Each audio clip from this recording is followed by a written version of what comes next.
Be ready. 5 seconds. Start. Honorable members, I welcome you all and summon you to another year of hard work in the service of the nation. We begin the year on a confident note, having responded with determination to the unforeseen and stupendous challenges of the last 4 years. In the face of continuing rise in prices, the foremost concern of government in 1974 was to impart a measure of stability to the economy.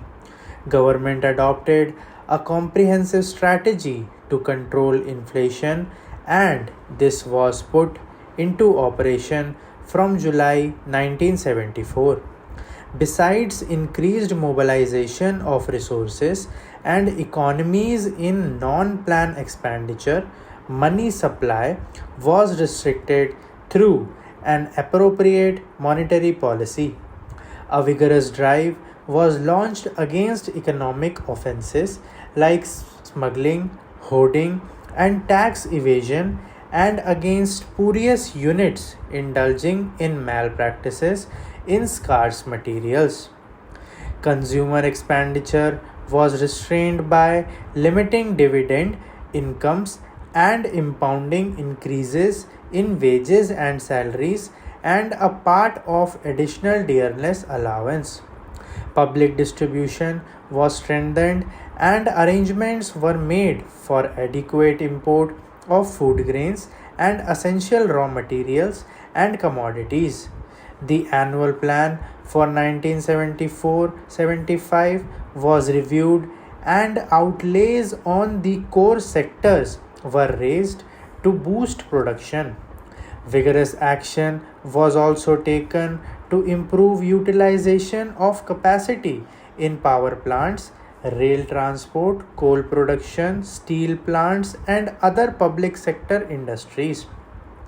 This concentrated action began to yield results towards the end of September 1974.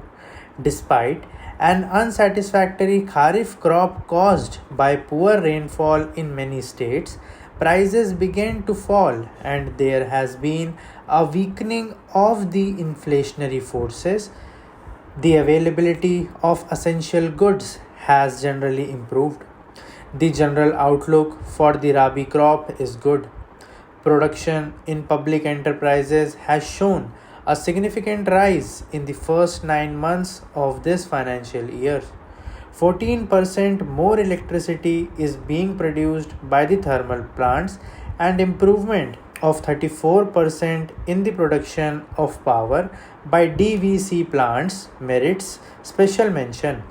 Since shortage of power still persists in a number of states, high priority is being given to the completion of power projects. About 2 million kilowatt of power capacity is being added in 1974-75 and another 3 million in the coming year. 10 million tons more coal will be produced this year. The production is going up. Public sector engineering industries are doing remarkably well. More railway wagons are being moved daily. I congratulate workers, farmers, and other sections of the people for the determination, courage, and identity with national purpose shown by them in supporting the government's program of economic stabilization. Government is aware that there is no room for complacency as there are still sizable imbalances between supply and demand in several important sectors of the economy. The international economic situation is also full of uncertainties. The monetary and fiscal measures and the action against economic offenses will be continued with vigor. Simultaneously, government will intensify measures to remove limitations in the infrastructure and to increase production in vital sectors. In the international sphere, we shall continue to work for the evolution of a just and viable economic order in cooperation with developing countries as well as developed countries which have shown understanding of our problems. We have been hit hard by the sudden and large increase in the prices of oil, food, and fertilizers. Articles of common consumption have been affected, and great hardship has been caused to the people. There is a very heavy draft on foreign exchange. Even a significant increase in our export earnings is not adequate to fill the gap. Special efforts and arrangements are necessary to deal with the problems of oil importing developing countries. Some of the oil exporting countries have helped us in this regard. There has also been some action at the international level, but these measures fall short of the needs of the situation. The severe damage caused to the economies of developing countries has to be recognized and redressed through purposeful cooperative effort on a global scale. We shall continue to take appropriate initiatives in this direction both through bilateral negotiations and in international forums. In addition to the emphasis on increased production and use of coal, we are going ahead with oil exploration on an urgent basis. The recent discoveries in the offshore Bombay High structure are promising. Government has decided that this oil field should be developed to the production stage with the greatest expedition.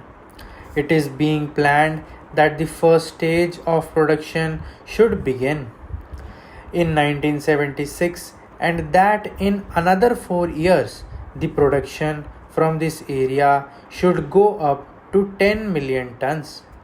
The future outlook for production of oil from offshore and onshore area is reassuring. There is understandably some anxiety about the fifth 5 year plan. A plan has a framework and a coherent system of objectives as well as a detailed program indicating targets and the availability of resources.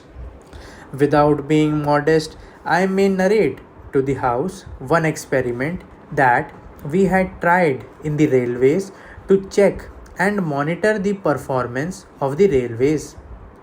In 1977, I tried to introduce a new idea of not only projecting the budget for the entire year, not only the revenue and expenditure for the entire financial year, but I had split up the budget in advance into 12 mini budgets, revenue and expenditure for each month, and targets were fixed. Every month we went to the 9 zones, tried to sit with all the concerned officers and tried to find out whether the targets for expenditure and revenue in particular were fulfilled, because all the months are not identical months. For instance, when crops are cut, the food movement will be better. When sugarcane is manufactured, the movement of sugar will be better. Therefore, all months not being prosperous or lean months, we had broken up the entire budget into 12 parts. Every month we tried to monitor.